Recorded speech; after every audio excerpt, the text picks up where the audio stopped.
Señores académicos, hoy es una sesión muy especial. Contamos con la presencia de dos invitados extranjeros, gracias a la gestión de nuestro expresidente, el doctor Alberto Ferreres, a quien invito a que haga las presentaciones. Muchas gracias, señor presidente. Para mí es un placer y un honor poder presentar al doctor Nathan Sundell, de Colombia, actualmente en la Universidad, el Vice Chair de la Universidad Internacional de la Florida. Nathan es conocido por todos nosotros, ha tenido una destacada actuación en el campo de la cirugía mínimamente invasiva y específicamente la cirugía bariátrica. Ha llegado a los más altos grados académicos y líder en múltiples sociedades científicas, actualmente más orientado al tema de la cirugía bariátrica. En la actualidad es el secretario ejecutivo de FELAC, es un gran amigo. Y al presentarlo al doctor Sundell también quiero hacer una mención especial, y creo que él lo va a reconocer, tanto como yo, a la figura de su maestro y guía, el doctor José Félix Patiño, unas espadas de la cirugía latinoamericana y uno de los primeros miembros honorarios del American College en nuestro continente. Es un placer tenerte con nosotros, Nata. Y la doctora Cristina Ferrone, una gran amiga que está visitando Buenos Aires con una beca de la American HPBA Association.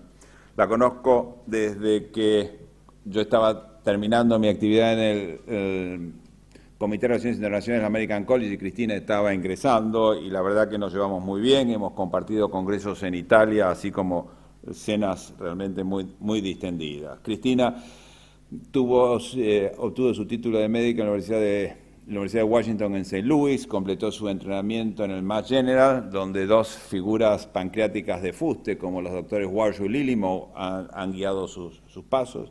Completó un fellowship en Memorial Sloan Kettering y después volvió como médica de planta y es la encargada de cirugía hepática en el Mass General y profesora de la Universidad de Harvard. Así que creo que tenemos por delante dos excelentes conferencias, espero que la disfruten tanto como yo disfruto de vuestra amistad. Así que, en primer lugar, lo invito al doctor Sundell al estrado.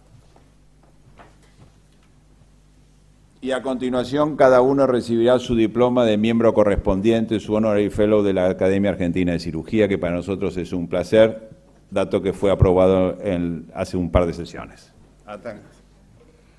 Muchas gracias, buenas noches. Realmente es un gran honor estar aquí en esta academia tan importante de la cirugía argentina, uno de los países con la cirugía más clásica, no solo en Latinoamérica, sino probablemente alrededor del mundo. Este es un tema un poquito complicado, yo voy a tratar de explicarlo lo más sencillo que sea, pero soy un hombre simple, probablemente lo pueda hacer. Un tema del que he leído mucho, lo vi por primera vez hace 6 años de mi profesor Patiño, él lo usó para otra cosa, yo lo he descubierto para otras cosas.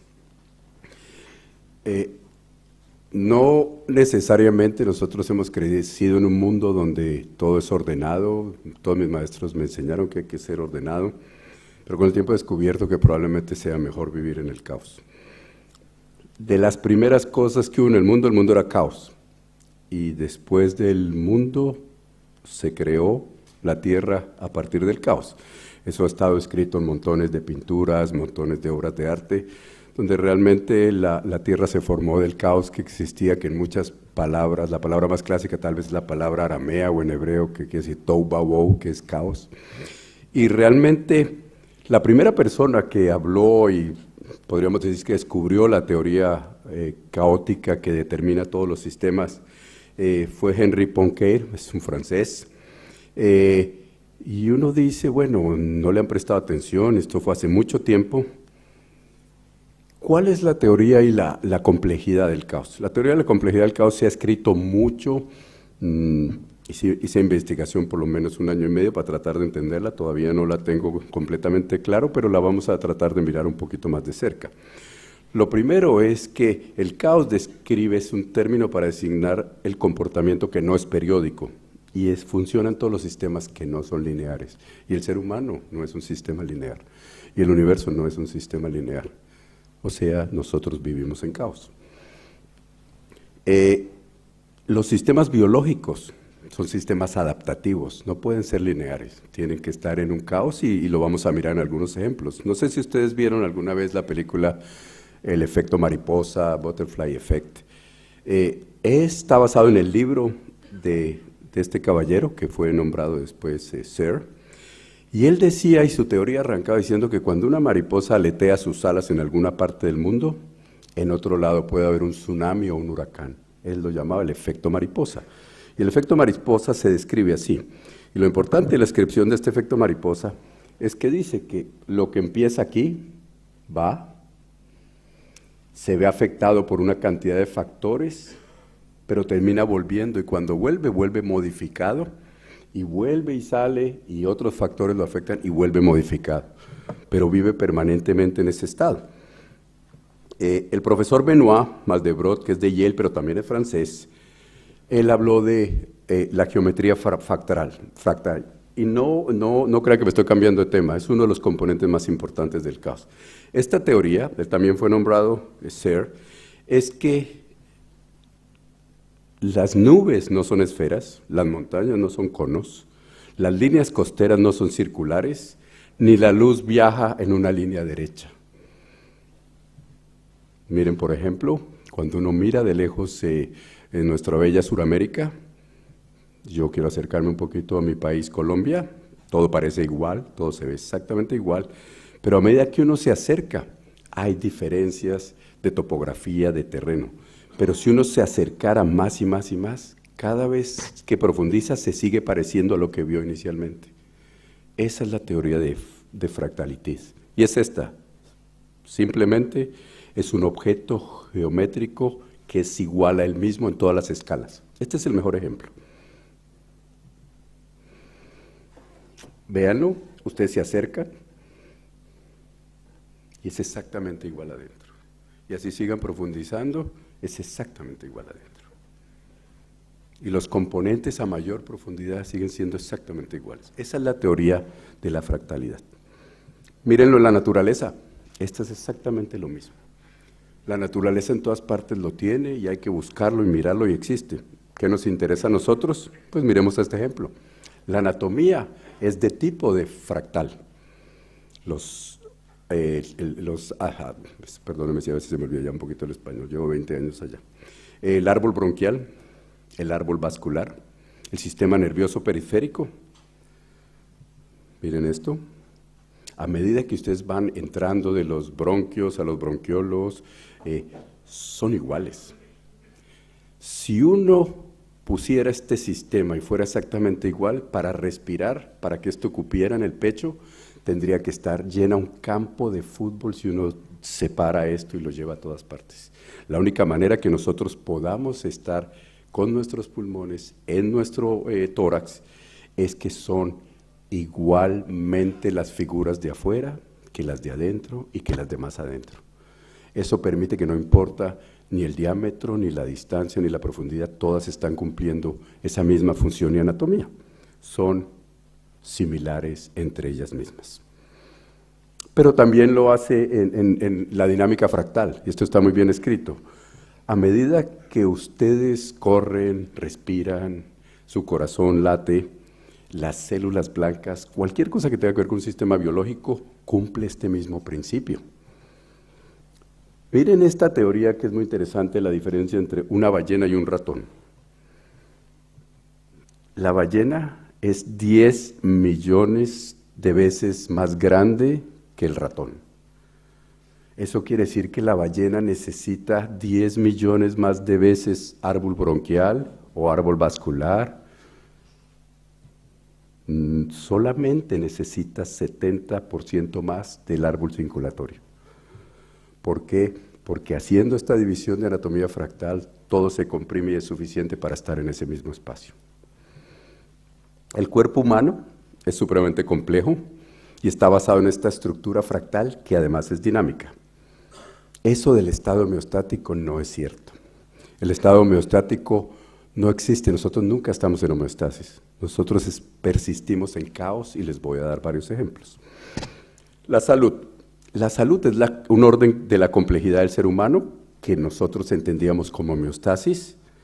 Entonces siempre se pensó que la enfermedad y el envejecimiento es una pérdida de esa complejidad. La teoría del caos dice otra cosa, hace una descripción que es superior a los fenómenos de ese curso clínico del paciente quirúrgico, del paciente normal o de un ser humano normal. Recuerda que les dije que a medida que uno sale de su teoría de la mariposa, algo lo afecta, eso se llama atractors, son atractores. El atractor, básicamente, para ponerlo corto, es otro fenómeno que pasó en algún momento mientras nosotros estamos yendo y volviendo, y eso hace que cambie ese caos. No hace que se organice, no hace que esté lineal y homeostático, pero hace que lo modifique. Entonces, vamos y volvemos. Los mejores ejemplos.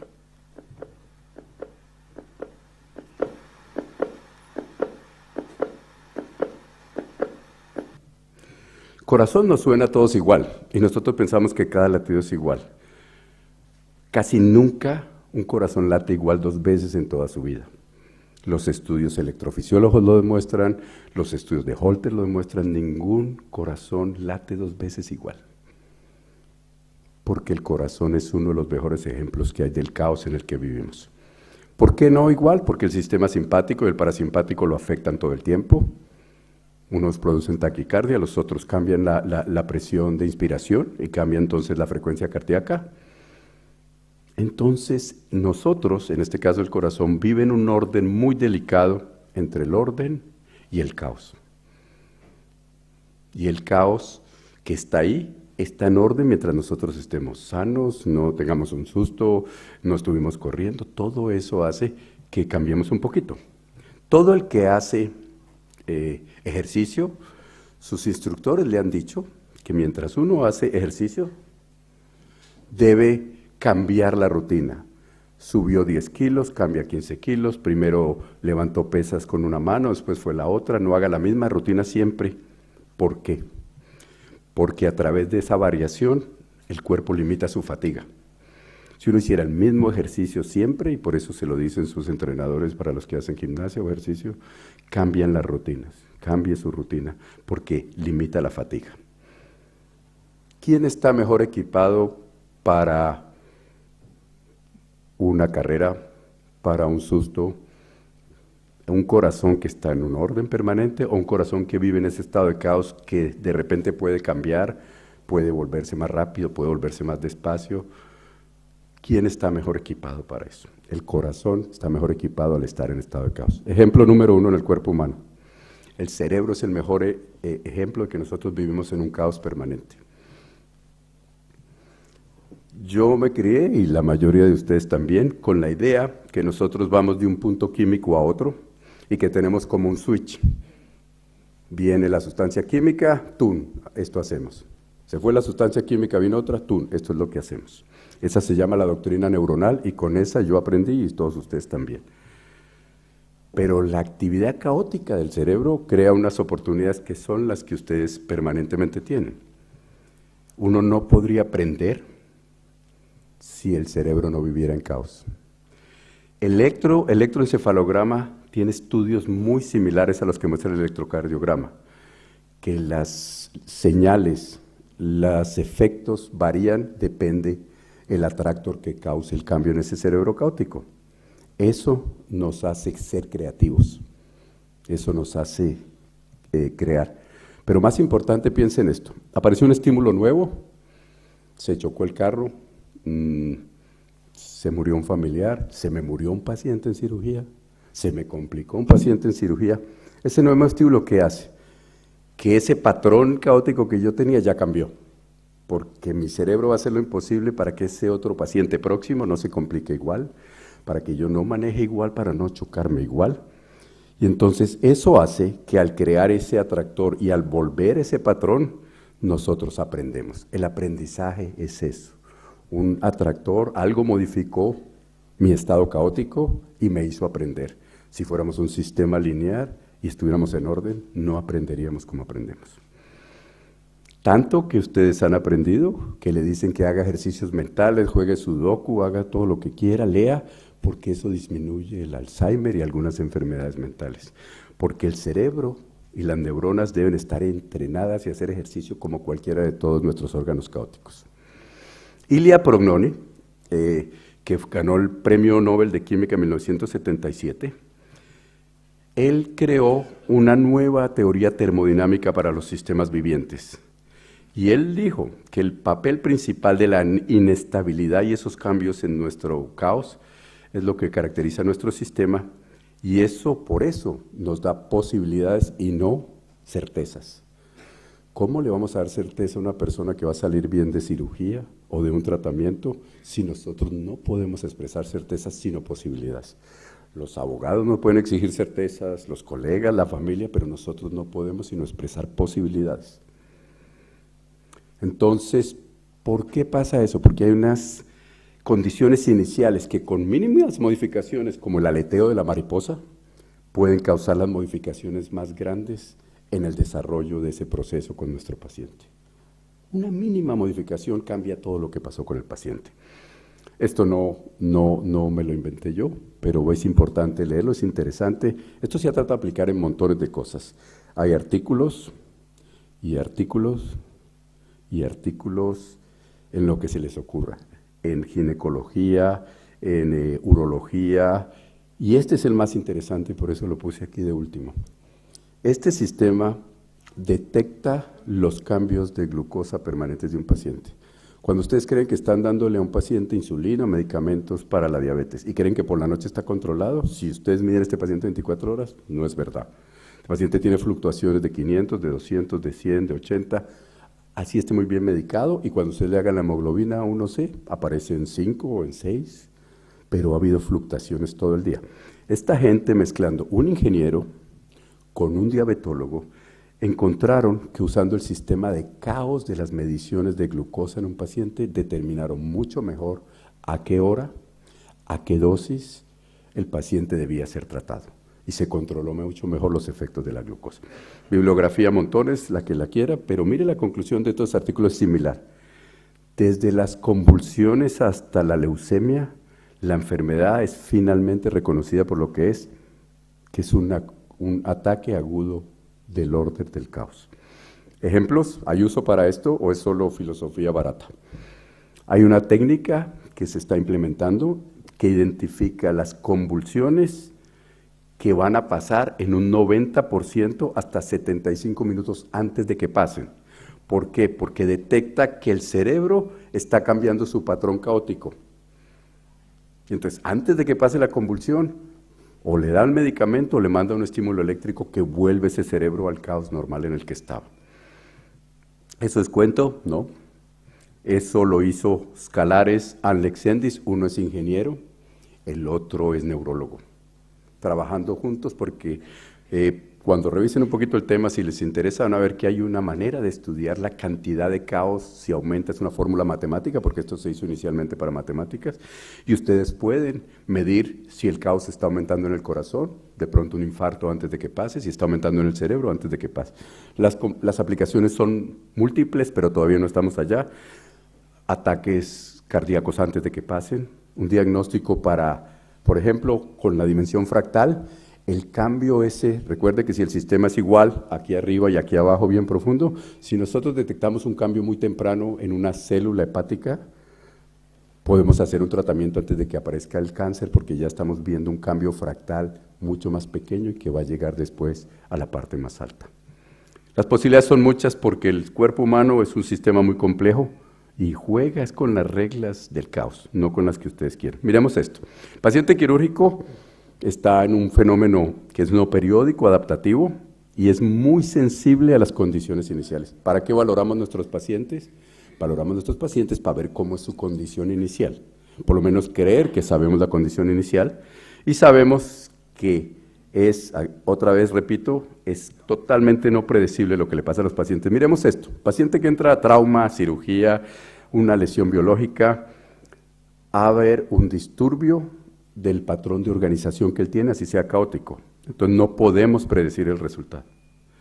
Este es un paciente que va a entrar a cirugía. El paciente está en su cuerda floja porque va a entrar a cirugía y allá ni ustedes ni nadie sabe qué va a pasar. Miremos estos dos ejemplos. Vamos a hacerle un bypass gástrico a un paciente por el mismo cirujano, que ya es un cirujano experimentado, para que no me metan el factor de la curva de aprendizaje. 68 años, hombre, con hipertensión, índice de fracción de eyección bajo, diabetes y sin buena función renal. Y una señora de 42 años que no tiene ningún problema. Los dos van a cirugía. Pues el señor de 68 años tuvo una cirugía sin problema, lo llevamos a cuidado intensivo para prevenir sus problemas que tiene. Paciente a los 2 días sale y se va para su casa. La señora de 42 años tuvo un sangrado que no se esperaba en cirugía. Sí, se controló, tuvo que transfundirla. La señora se fue a la unidad de cuidado intensivo, tuvo síndrome de dificultad respiratoria, la señora tuvo sepsis, falla multisistémica, laparostomía. Se quedó mucho tiempo en la unidad de cuidado intensivo y en su casa y se demoró en recuperarse. ¿Quién hubiera podido predecir esto? Nadie. Porque en ese sistema en que estamos es totalmente difícil de predecir eso. Y en ese mundo vivimos todos los días. No los cirujanos, los seres humanos. Pero nosotros entrando a cirugía, esta es una de las formas que nosotros hemos encontrado para explicarle a las familias un poquito y a los abogados, con todo el respeto, que sé que hay algunos por aquí, que no podemos predecir lo que está pasando. Los computadores son mejores, ¿se recuerdan el computador versus la máquina? Sí, el tipo le ganó una vez y después la máquina lo destrozó. Si ustedes han leído a Atu, que es un tipo que es filósofo y médico, es un tipo muy interesante, él dijo que la medicina es totalmente una ciencia imperfecta, y es totalmente cierto. Hay ciencia en lo que hacemos, pero hay que mezclar intuición y lo que él llamaba adivinar. Tener un poquito de adivinanza en qué va a pasar. Yo decidí cambiarlo y preferí llamarlo adivinanza educada, porque está basada en nuestra experiencia, está basada en lo que hemos leído, está basado en los números que hemos visto de data, es una experiencia más educada. Y nosotros seguimos buscando por la perfección, aún entendiendo que no va a ser. Esto no le va a gustar a muchos que les fascina la epidemiología y los estudios randomizados, controlizados y todas esas cosas. Asumen que el conocimiento estadístico es más importante que cualquier otro. Tan es así que hoy hay compañías diseñando robots con Google. Entonces yo en la mitad de la cirugía busco en Google cómo se saca este tumor del páncreas y Google me dice cómo se saca. A mí si me va a operar alguien que tenga que leer Google mientras está operándome, que por favor no me opere a mí. Prefiero que haya leído lo mayor que pueda antes y lo haya operado antes. Mire, este es el padre de la epidemiología. Se llama Sir Peter Medawar, ganó el Nobel Prize en el 80, y él creó este concepto de pensamiento severo versus pensamiento suave. Y él decía unas cosas que para mí son muy interesantes. Yo subrayo en rojo las más importantes. Dice que el pensamiento duro hay que hacer que las ideas deben ser todas probadas y luego se hace un examen crítico. En cambio, el pensamiento suave es ese que va a través de las emociones. ¿Sabe qué? A mí no me gusta cómo se ve este paciente. Yo mejor lo paso a salas porque no me está funcionando como todos los otros antes. Eso decidieron cancelarlo. Entonces la experiencia personal con la ciencia, con lo que es juzgar, hacer un análisis crítico, no lo terminaron acabando. Eso ya es evidencia basada en la medicina tipo 5 o 6 y lo que nuestra experiencia no sirve para nada. Entonces lo que vale es los estudios randomizados, doble ciego, etcétera, etcétera. Y entonces me fui a buscar este libro de cómo tomamos decisiones nosotros. Y este libro lo escribió Peter Bernstein, que se llama Contra los dioses. Y parte de la premisa que entre más información tenemos, mejor podemos manejar los riesgos de un paciente. Pero la verdad, y lo hemos visto montones de veces, a veces esa información adicional entorpece nuestro tratamiento y nos hace tomar decisiones equivocadas. Y eso hace que veamos lo que creemos que sabemos porque leí. Mi experiencia no es tan importante, es más importante el nuevo estudio randomizado, controlado de la Clínica Mayo, que dice que lo que yo he hecho toda mi vida y me ha ido bien, ya no sirve porque lo he hecho mal toda mi vida. Y entonces yo le tengo que prestar atención porque la Clínica Mayo y escribió que era randomizado, controlado. Y en esta época de comunicaciones, nuevas tecnologías, donde todo está escrito, donde todo lo podemos basar, que la evidencia es toda basada en la medicina, dejamos la experiencia a un nivel mucho más bajo. Y el doctor Sackett dijo en Oxford, en una conferencia hace unos años, que la evidencia clínica externa, como es toda esta que mencionamos, nos puede informar, pero jamás debe reemplazar la experiencia clínica. ¿Por qué? Porque los estudios randomizados y clínicos en cirugía sirven mucho menos que en medicina. Porque si la medicina no es exacta, la cirugía sí es mucho más inexacta. Los metaanálisis, miren esto tan interesante, ellos hacen estudios randomizados, se toman decisiones basadas en las características del paciente, pero nosotros somos en un sistema caótico que todo lo que publiquen, cuando el paciente mío se me murió, solo se me ha muerto el 0.5, ese paciente es el 100%, así sea el 0.5. Y es muy difícil en cirugía atribuir diferencias en resultados al tratamiento como tal. Mire lo que hizo este señor. Este señor investigó 12 resultados de estudios grandísimos, randomizados, controlados, y los comparó con los metaanálisis de publicaciones previas, y mire lo que encontró, que estos 2 estudios no fueron capaces de predecir lo que los metaanálisis habían publicado previamente. Pero no solo eso, sino que si le hubiéramos prestado atención a esos estudios randomizados controlados, a los metaanálisis que habíamos leído, y no hubiéramos hecho esos estudios randomizados, el tratamiento no hubiera servido en 32% de los casos. O sea, 1 de cada 10 pacientes, de cada 3 pacientes le hubiera hecho daño. Pero eso no es lo peor. No hubiéramos hecho un tratamiento en 33% de los pacientes. O sea, toda la información es muy bonita, y mire el título del trabajo de él, se llama Metaanálisis o Metadecepción. Y a mí todos los días me meten metaanálisis por todos lados, y yo tengo que cambiar mi vida por los metaanálisis. Y el doctor Feinstein escribió estos 3 libros, si tienen tiempo, a los que les gusta la epidemiología, y cada vez que usted va a hablar le meten data y data y data. Haga lo que lean estos. Uno se llama Metaanálisis, la alquimia estadística del siglo XXI, y el otro se llama ¿Cuáles son los problemas con la evidencia de la medicina basada en la evidencia? Entonces, ¿qué ha pasado? La experiencia, la intuición, los mentores, ¿y qué nos dejaron? Las habilidades. ¿Pero qué es la habilidad hoy? Me mandan a un simulador, que el simulador me dice, pasó 3 puntos en 2 minutos, repita, aquí. Mi profesor de cirugía no solo sabía cómo se llamaban mis hijos, si yo me había emborrachado la noche anterior, si no aparecí, si estoy triste, alegre, me enseñó cirugía, me enseñó de la vida, y es un mentor de mi vida. Eso se acabaron. Y hay muchas razones, yo las entiendo. Hoy nadie le pagan por enseñar, sino le pagan por producir el número de casos que a los demás, entonces no tiene tiempo de enseñar ni tiene tiempo de dejar operar. Pero la cirugía no deja de ser un pensamiento analítico e intuitivo. Y de acuerdo a la teoría del caos, específicamente esta data de los estudios randomizados siempre se queda corta en darme la predicción de lo que le va a pasar a mi paciente. Porque cuando a mi paciente le pase algo por esos pequeños atractores, ¿qué le voy a decir? No, si el artículo que yo leí de la Mayo Clinic me dijo que usted no tenía ni una posibilidad de complicarse. Hasta aquí en la cuidado intensivo porque alguien publicó mal el artículo. Y en las zonas grises de nuestro trabajo todos los días, nosotros tenemos que, todavía queramos o no queramos, prestar atención a lo que sabemos, a la experiencia y a lo que me suena, a mi intuición. Es muy importante.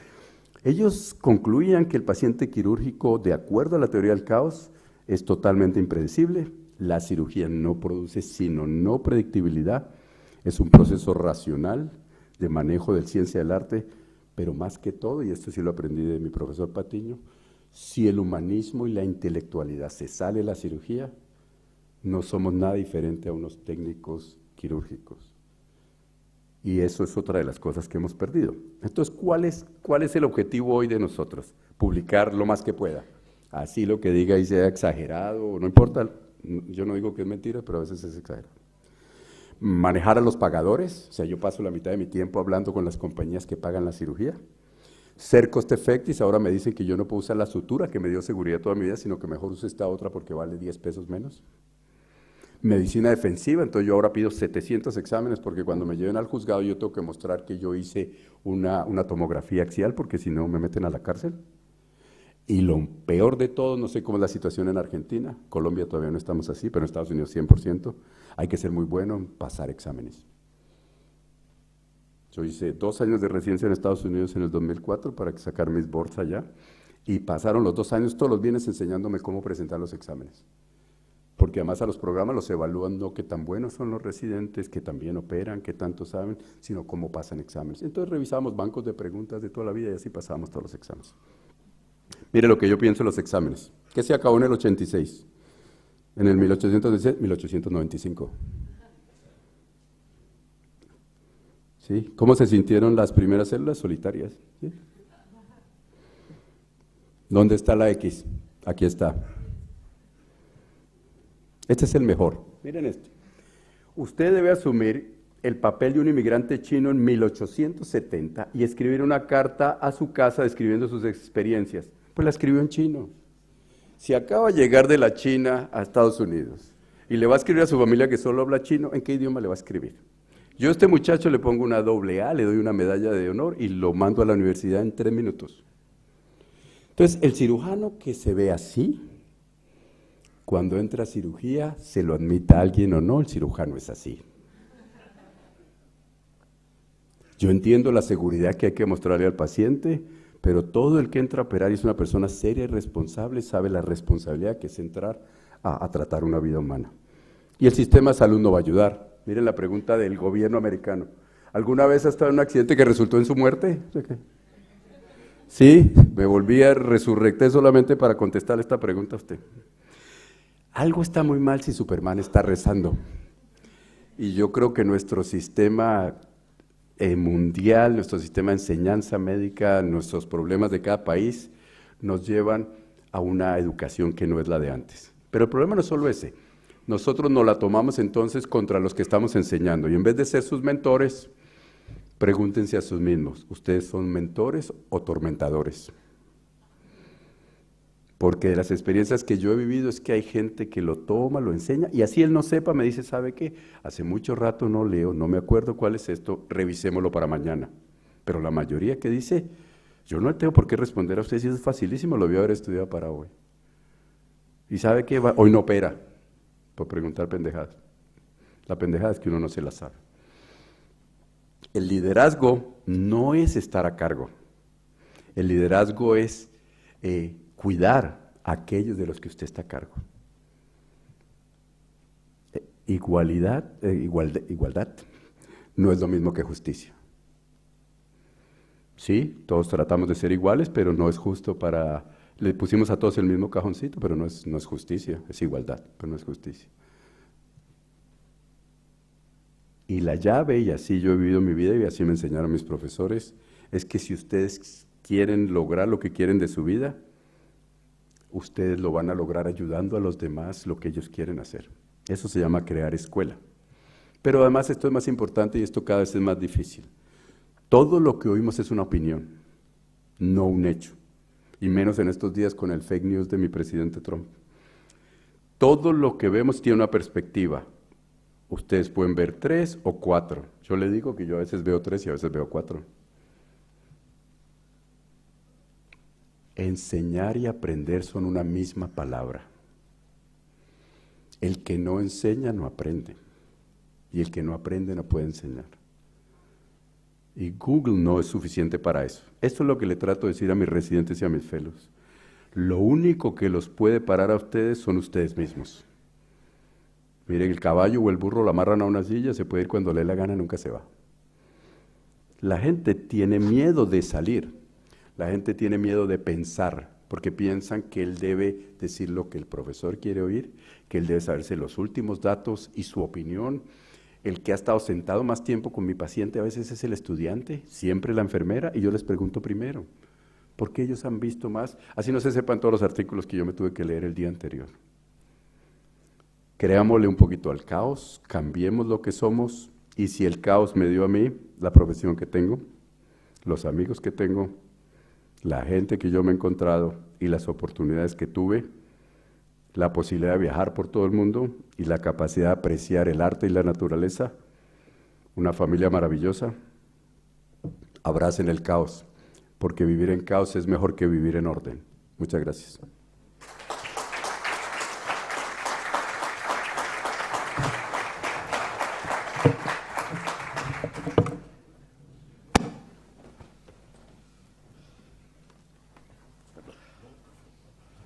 Bueno, sí, hace un segundo. Hace una semana invitaba un poco a reflexionar y creo que esto también invita a todos nosotros a que reflexionemos y es uno de los grandes valores de esta academia. Como ustedes saben, la comisión directiva del año pasado y con el voto de la Asamblea había decidido otorgar al doctor Nathan Sundell un diploma de miembro correspondiente extranjero, así que voy a invitar a nuestro expresidente, bajo cuya presidencia se hizo esta propuesta, a subir y entregarle esto al doctor Sundell.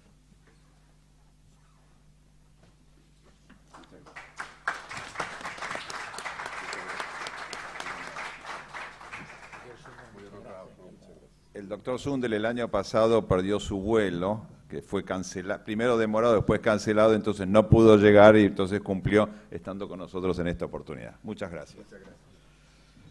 Y le invito a pasar a la doctora Ferrone. La doctora Ferrone nos hablará sobre el escenario cambiante del adenocarcinoma de páncreas localmente avanzado.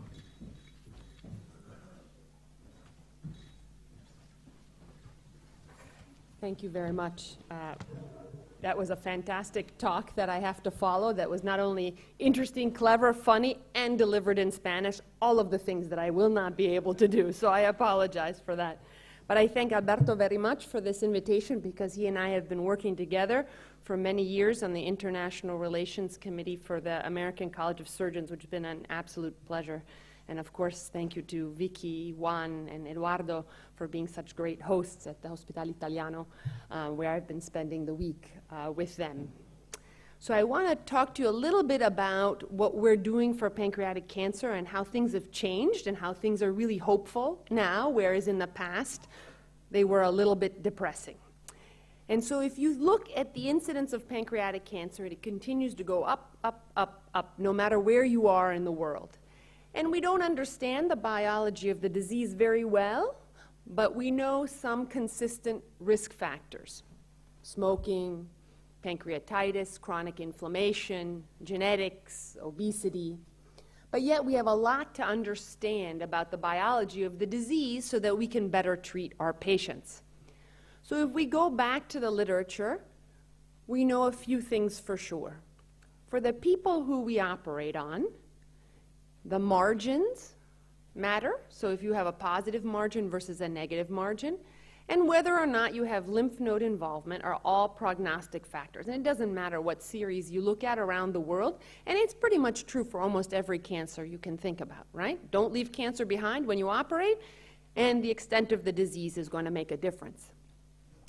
And so if you look at the clinical trials that have happened in the history of pancreatic cancer, we go from the Gitzig trial in 1985 all the way to the Accord trial in 2011. And between 1985 and 2011, we made no progress, none. Every trial was negative, negative, negative, negative. So finally in 2011, in the New England Journal, the Accord trial was published, and FOLFIRINOX became the standard of care for metastatic disease because we almost doubled the overall survival for people with metastatic disease when compared to gemcitabine. So when you look at this data and you look back at the patients you've operated on, you question whether or not more than just the ones where you can see the metastatic disease have metastatic disease. And you go back to these traditional definitions of borderline, right, where you have venous involvement, very minimal arterial involvement, but clearly very difficult to be able to get an R0 or a negative margin resection. You go as far as locally advanced, where at the time of presentation it's impossible to get an R0 resection, but we know that we need that to be able to impact a patient's survival. And so what I'm going to talk to you a little bit about is what we learned from metastatic disease that we brought into borderline and locally advanced disease, and those results from a retrospective standpoint, and then what led to the clinical trial data. And then also a little bit about the science from looking at the tumors after we've treated them and taken them out. And then some of the clinical trials that have just opened or are about to open. So the first question was, can we take what we learned in the metastatic setting and apply it to borderline and locally advanced disease? We know we need an R0 resection, and then we really need to look at these rigid definitions that we have made as surgeons as to whether that's really the right place to put our energy and efforts. So this was the first lady that we operated on, and this was the soft science we just talked about. This was an affair of the heart, you know, and Murray Brennan, my former mentor, used to always say, Christina, you have the enthusiasm of youth, but don't let your heart get in the way. And this was absolutely that case. 41 years old, 3 little kids, looks a lot like me. I have 3 little kids. I'm a little bit older than that, but you can see where the emotion comes in your decision making. She has a 3.6 centimeter carcinoma. You can see here she's got superior mesenteric artery involvement more than 180 degrees, and a CA19-9 that's almost 1,000. So we treated her with 4 months of FOLFIRINOX and then 50.4 gray of radiation.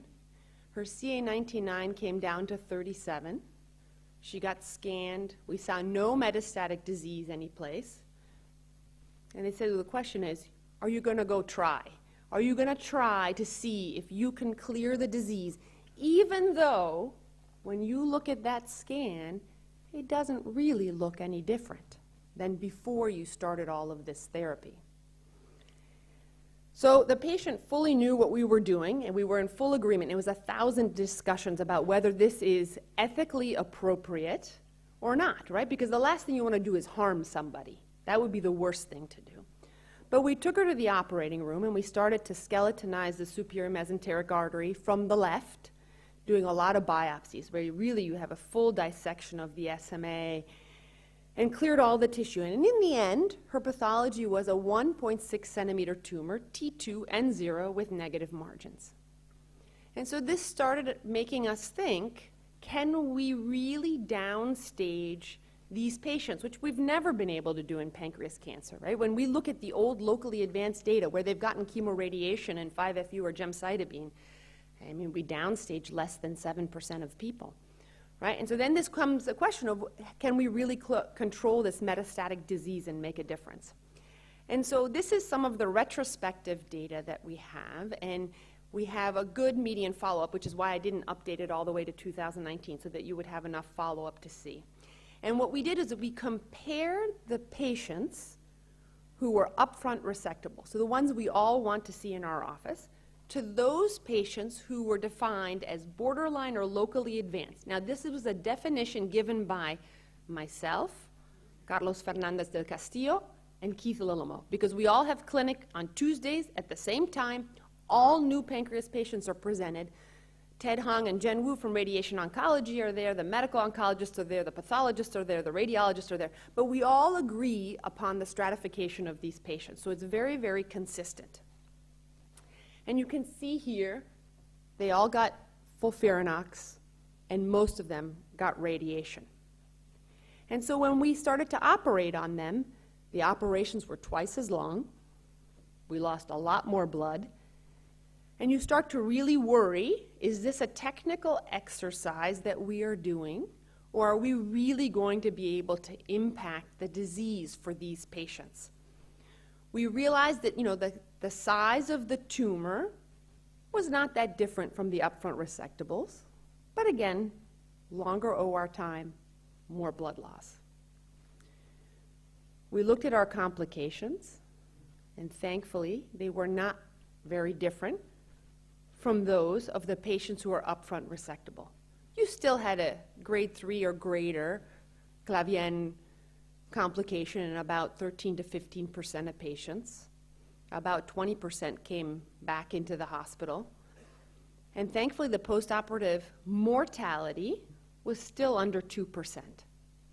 So one of the nice things about neoadjuvant therapy is that the Achilles heel of pancreas operations is always the pancreatic fistula, right? That's what makes the surgeon, cringe. It takes the life out of you because it doesn't heal, and the patient hates the drain, and they come back in and out of the hospital.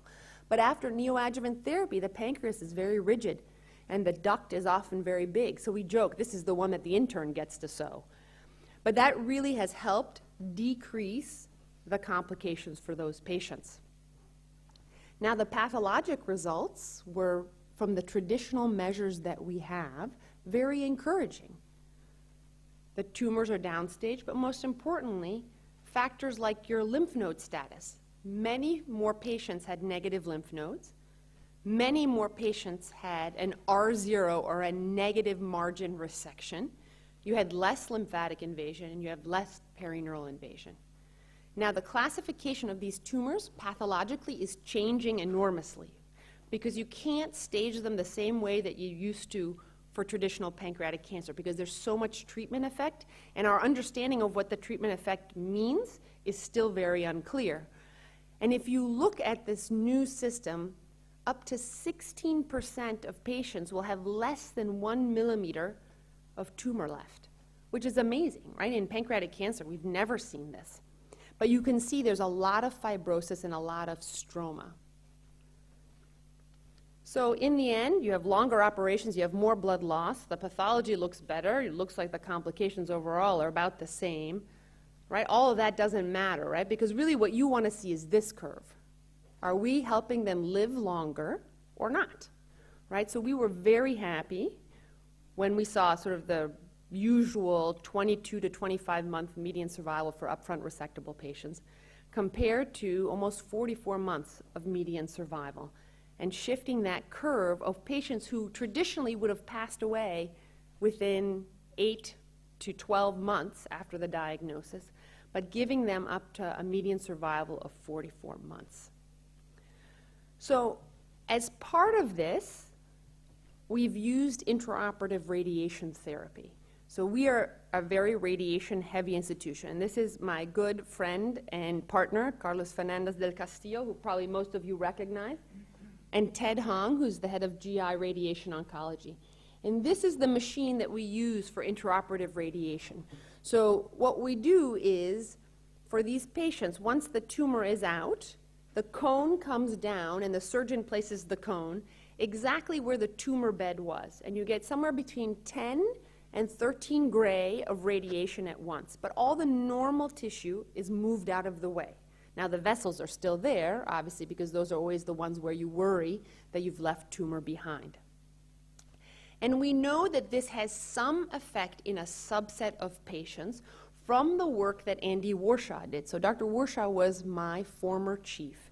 And in 1978, he started with intraoperative radiation therapy for patients with locally advanced disease. So these are the patients where you went to the operating room, you saw no metastatic disease, but you realized you can't get the SMA clear, you can't do the venous reconstruction, you can't get the hepatic artery clear.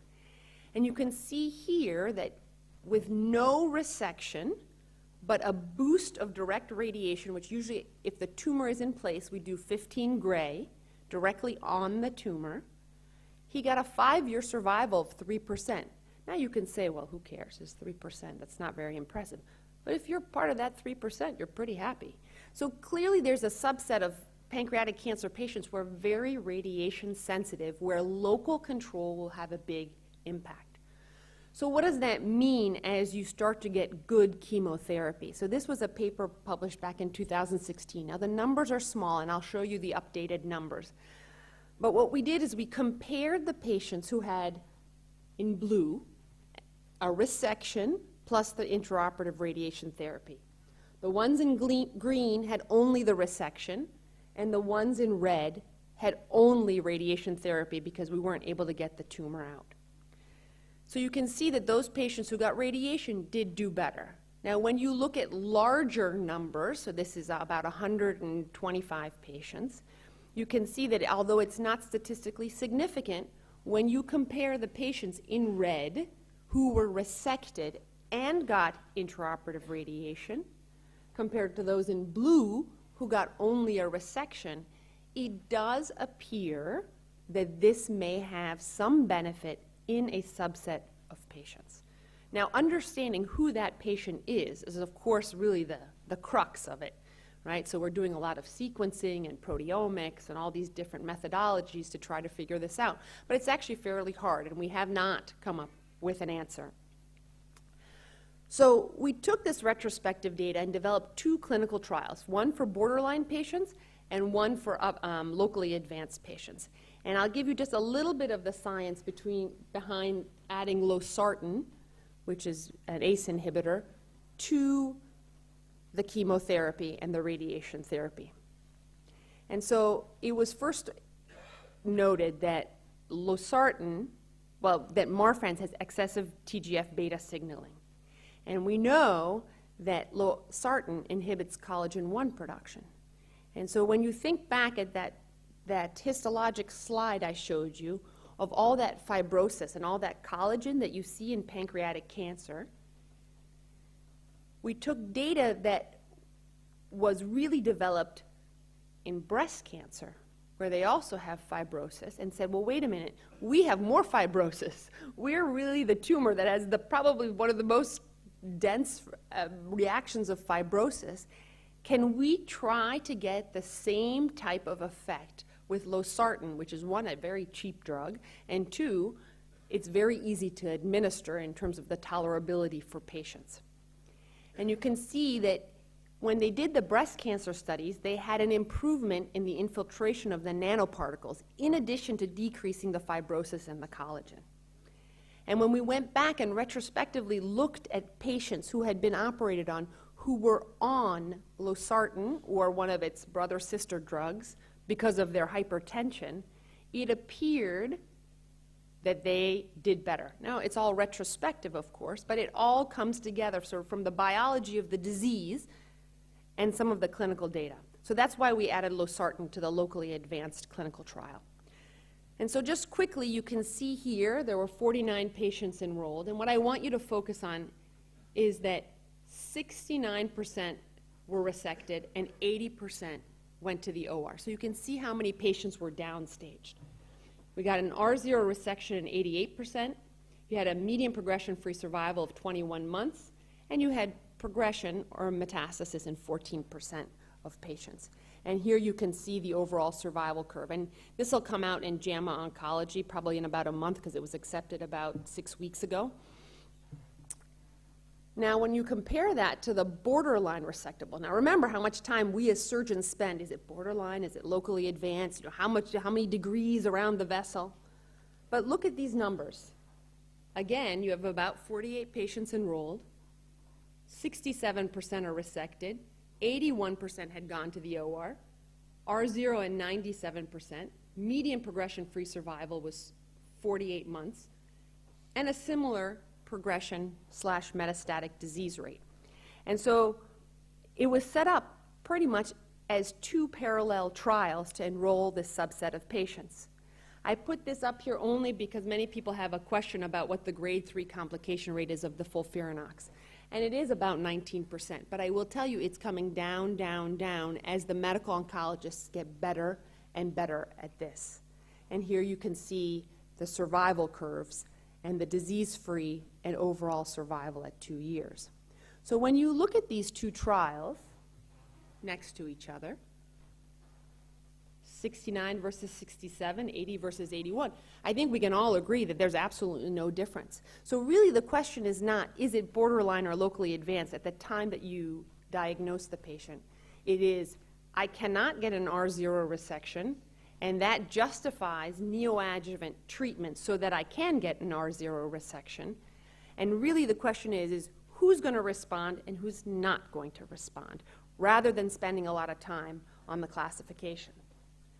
So very quickly, in terms of some of the science behind it and why we designed some of the clinical trials that I will show you, is so from an immunologic standpoint, pancreas has been fairly inert. And we know that you need HLA class 1 expression to present the peptides to the immune system to be able to generate an immune response. So the patients who got FOLFIRINOX had an increase in their HLA class 1 expression and an increase in the CD8 T cell infiltration, which then improved their overall survival. So there's clearly a factor of the immune system that is activated by chemotherapy that helps contribute to some of the response that we see. And this is just some immunohistochemical staining so that you get an idea of what we did. But in summary, when you think about all of this data, I think that if you leave the room sort of with just a few messages of borderline versus locally advanced, the classification probably doesn't matter. It's really a matter of who responds and who doesn't respond. We're able, with the new neoadjuvant regimens, to downstage about 2/3 of patients. The radiologic imaging, which I didn't spend a lot of time on, but is truly not reliable anymore. And many of the radiologists are doing radiomics to try to figure out if we can tell who has live tumor and who has dead tumor around the vessels. But the reality is at this point, we cannot. They are longer operations. They're more tedious for the surgeon and the pathologist, right? Because we do a lot of frozen sections to try to get all of the vessels clean. The traditional pathologic factors are better. There's less lymph node involvement, less perineural invasion. And from the clinical trials and the retrospective data, we are able to improve the overall survival of these patients relative to upfront resectable patients. So they are doing better than our best behavior group. Now, this role of intraoperative radiation therapy, I think, is debated. The role of radiation is always debated in pancreatic cancer, and I think the debate really is how do we identify patients where increased local treatment will improve their overall survival? Which ones are radiation sensitive and which ones are not? There is a component of the immune system that contributes to some of the results that we've seen, and this will explain why we set up one of the clinical trials the way we did.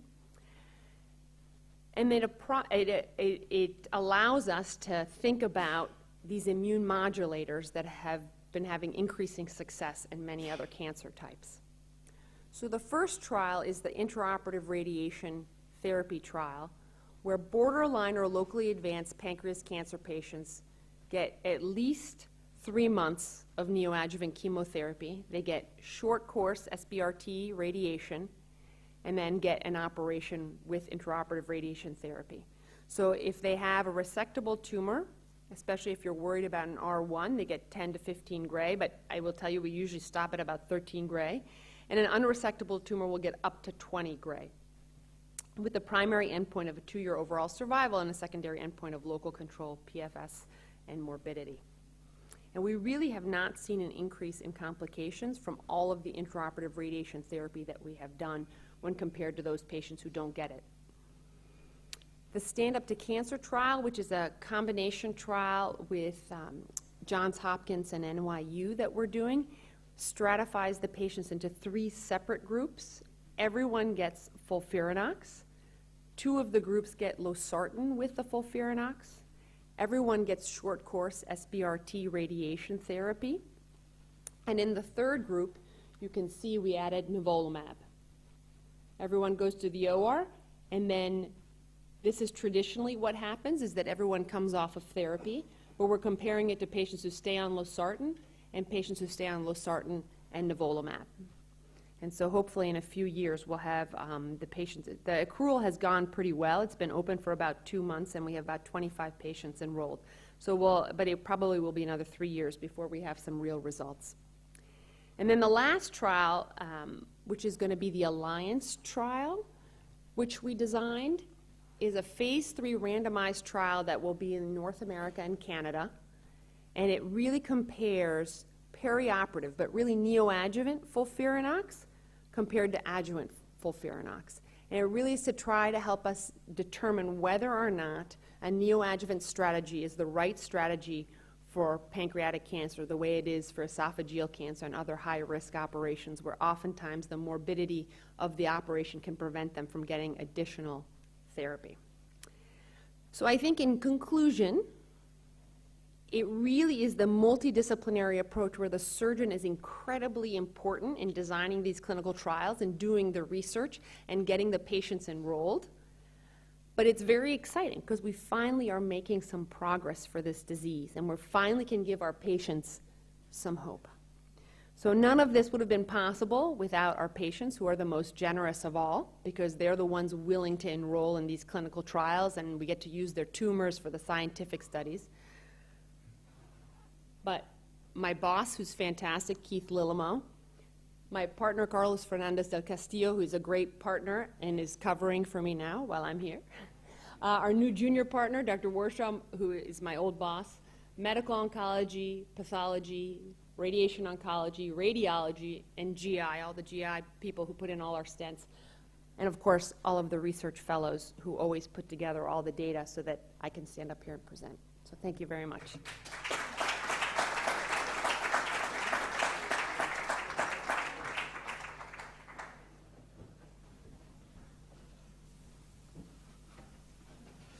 Thank you, Cristina Ferrone. Bueno, acá tenemos que también hacer mención a que la doctora Ferrone, por decisión de la Academia, en la última, también ha sido distinguida como miembro correspondiente extranjero bajo la propuesta de nuestro expresidente. Así que, Roberto. Cristina.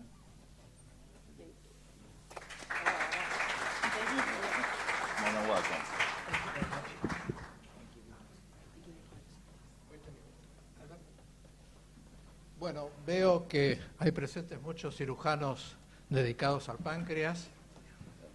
¿Alguno de los señores académicos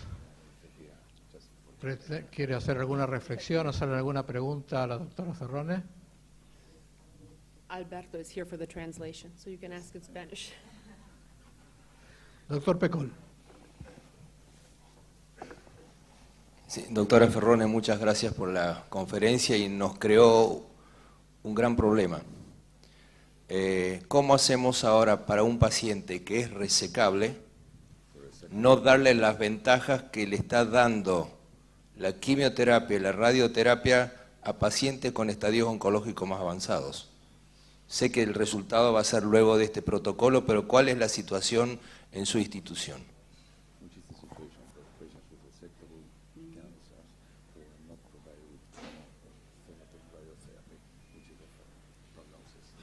So, you know, I think after the PRODIGE study was published in December in the New England Journal, right, they would argue that adjuvant FOLFIRINOX for 12 cycles is equivalent to anything that we've seen in the neoadjuvant setting. And this is why I think this phase 3 trial is this is the right time to do it, because we need to have equipoise, and I think at this time we truly can't say, because you know the worst conversation that you have is after you tell the patient to do neoadjuvant therapy and they come back and you pull up their CAT scan and they're no longer resectable.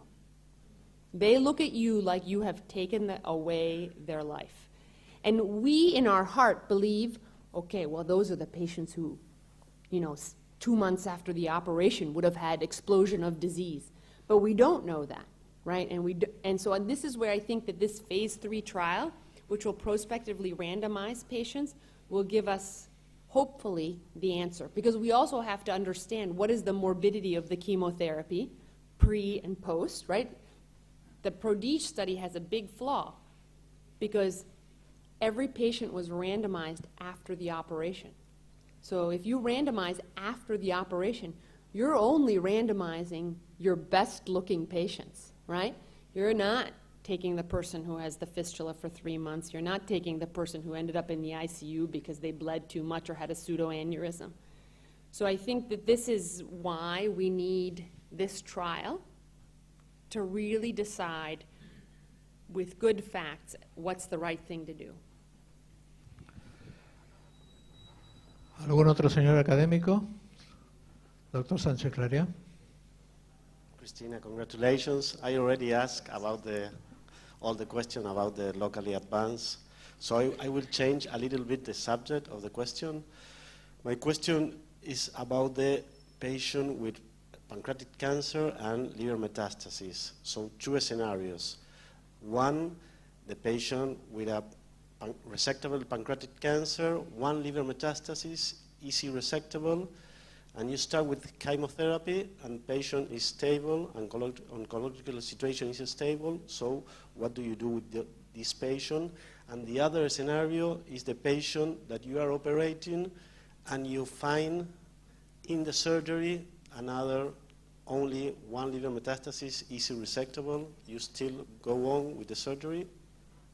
So the second one is easier to answer. So the second one, you're operating, you find one metastasis, and they have not gotten neoadjuvant therapy, then you're kidding yourself, right? Because that one metastasis, it's not one metastasis, it's one that you can see, but it's many, many more, right? So there, we abort the procedure and we get out.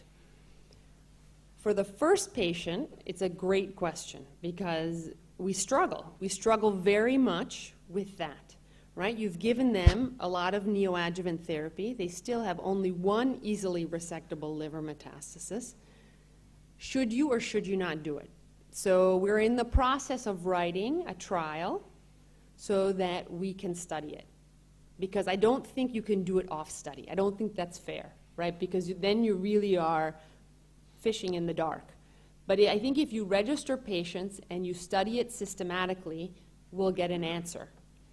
You know, and it doesn't have to be a clinical trial, but it has to at least be a registry, similar to what we did for ALPS, right? Is to understand what we're doing is not harming people.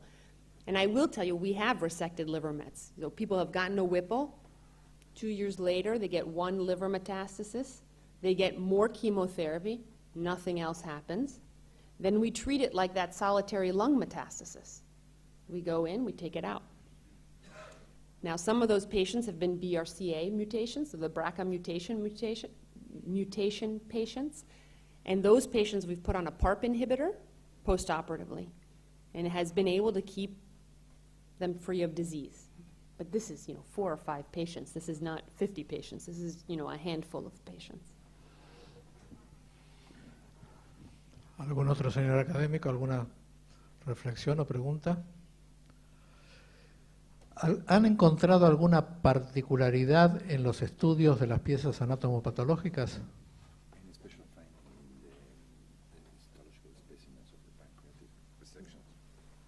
So after the neoadjuvant therapy, the fibrosis is different.